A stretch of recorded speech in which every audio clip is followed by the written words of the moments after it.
भूतं च भव्यं च सर्वं यश्चाधितिष्ठति स्वरस्य च केवलं तस्मै ज्येष्ठाय ब्रह्मणे नमः। ज्येष्ठाय ब्रह्मणे नमः।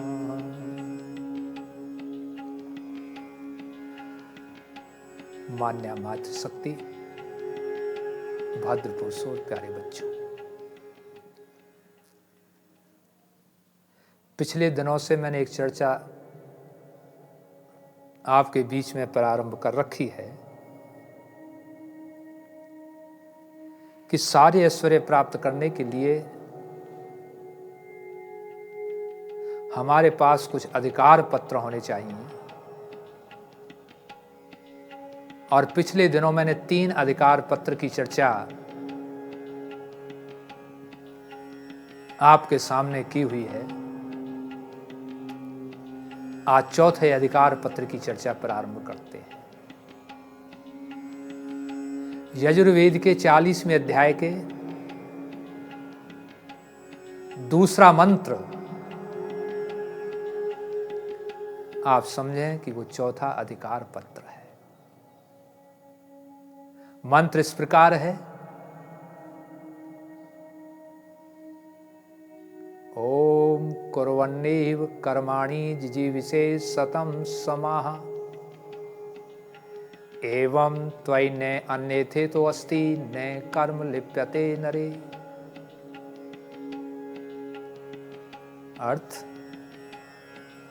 अर्थात मनुष्य को 100 वर्ष तक जीवित रहने की इच्छा करनी चाहिए,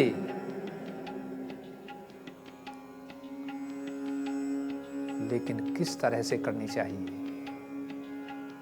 स्वस्थ रहते हुए, कर्म करते हुए, और कर्म भी कैसे?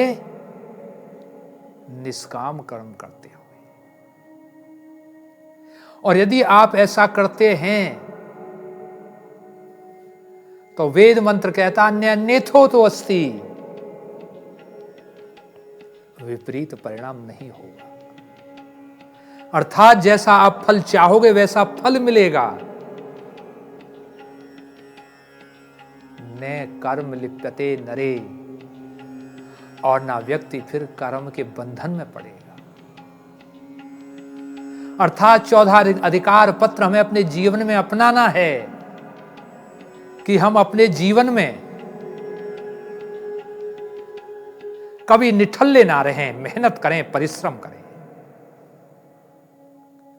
और परिश्रम के साथ, कर्म के साथ ये ध्यान रहना चाहिए कि हम अनैतिक तरीके से धन ना कमाएं। महर्षि मनु मनुस्मृति में कहते हैं, अन्यायो उपार्जितम वित्तम 10 वर्षाणि तिष्ठति,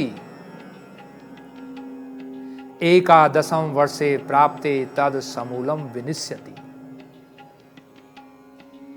अर्थात अन्याय से कमाया हुआ धन केवल 10 वर्ष ठहरता है और 11वें वर्ष वो समूल नष्ट हो जाता है। इसलिए हमें न्यायपूर्वक कमाना चाहिए। लेकिन इस श्लोक पर आप टिप्पणी कर सकते हैं,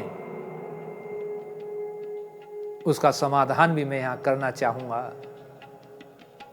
आप कह सकते हैं कि लोग अन्याय से कमाते हुए 20-30 वर्ष हो गए हैं, लेकिन उनका धन नष्ट नहीं हुआ है। इसका अभिप्राय यह है कि उनके पूर्व जन्म के ऐसे संस्कार हैं जिनका उन्हें लाभ मिल रहा है। लेकिन इस जन्म के जो संस्कार हैं अनैतिक तरीके से धन कमाने के, इनके भी घातक परिणाम उन्हें भोगने पड़ेंगे। इसलिए व्यक्ति को कर्म करना चाहिए, और यदि जीवन में कोई अपवात भी हो जाए, अप से मतलब कोई दुष्कर्म भी हो जाए, घबराइए नहीं, लेकिन उसे आगे दोहराइए मत। उसे दोहराइए मत, उस पर विचार कीजिए, चिंतन कीजिए, और विचार चिंतन करके ये प्लान बनाइए, संकल्प लीजिए कि आज के बाद इस कर्म को नहीं करूंगा, श्रेष्ठ कर्म ही करूंगा, अच्छा ही करूंगा। और यदि आप ऐसा करेंगे तो निश्चित रूप से जो आप चाहोगे वो आपकी झोली में होगा।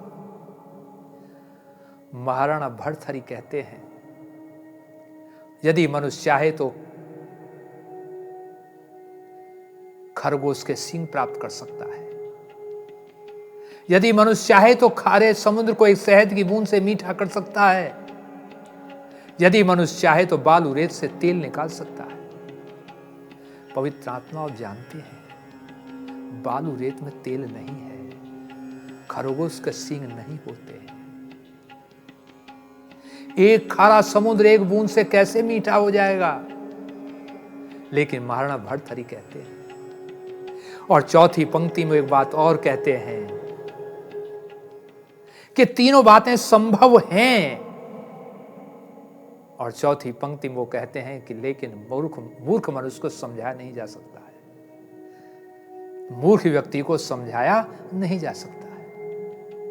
अब इनके शब्दार्थ को अलग रख दीजिए। एंटर अंग्रेजी में एक आता है सेंट्रल आइडिया पोइम का लिखने के लिए। यदि मैं आपसे पूछूं इन चारों पंक्तियों का सेंट्रल आइडिया एक वाक्य में क्या होगा, तो सेंट्रल आइडिया इसका एक वाक्य में होगा कि मनुष्य के लिए सब कुछ संभव है। अर्थात जो ये जीवात्मा चाहता है वो उसके लिए संभव है, आनंद चाहता है, क्योंकि इसके पास आनंद है नहीं। लेकिन कुर्वन्नेव कर्माणि जिजी विशेष सतम समाह, इस बात का अपने जीवन में पालन करें। पवित्र आत्माओं में तो यह कहता हूं कि मत घबराइए। यदि आपके दिमाग में यह है कि हमसे तो पूर्व में बहुत ज्यादा बुरे कर्म हो गए,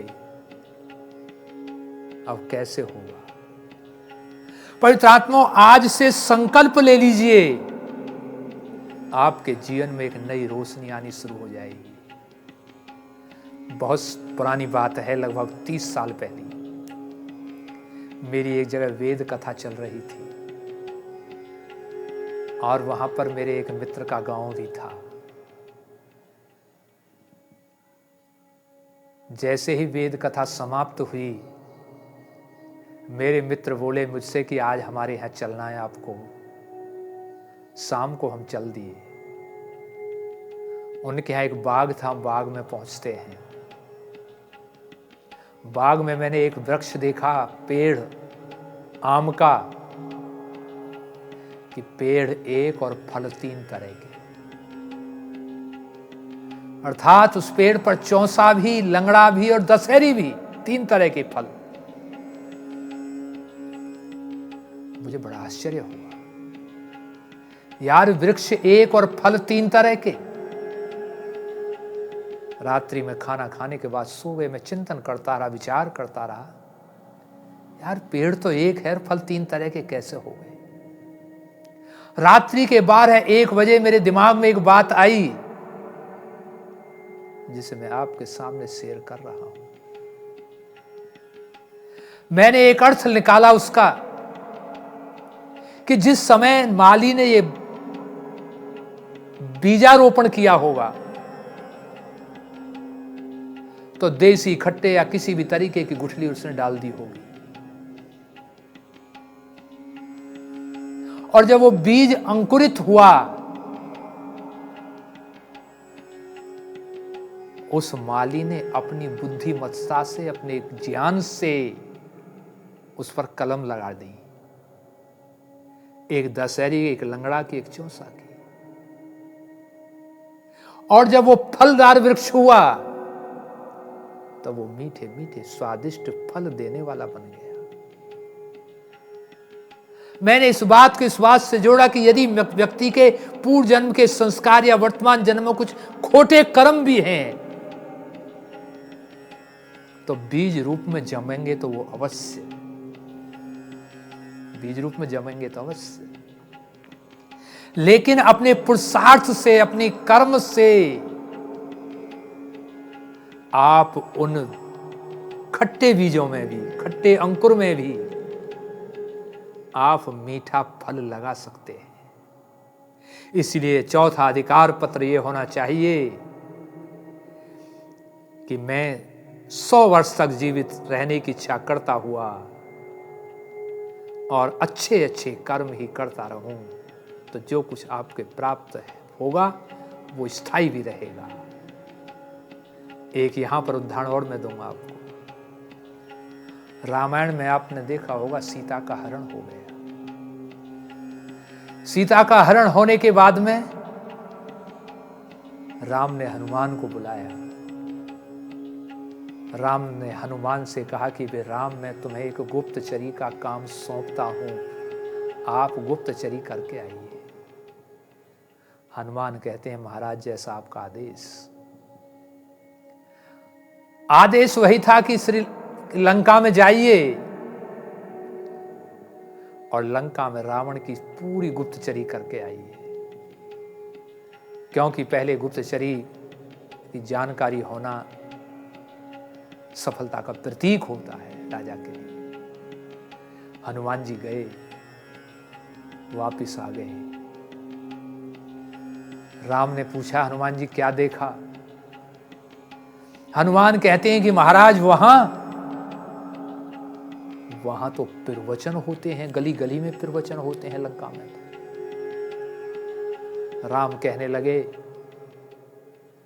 प्रवचन महाभारत के पुराणों के होते हैं क्या?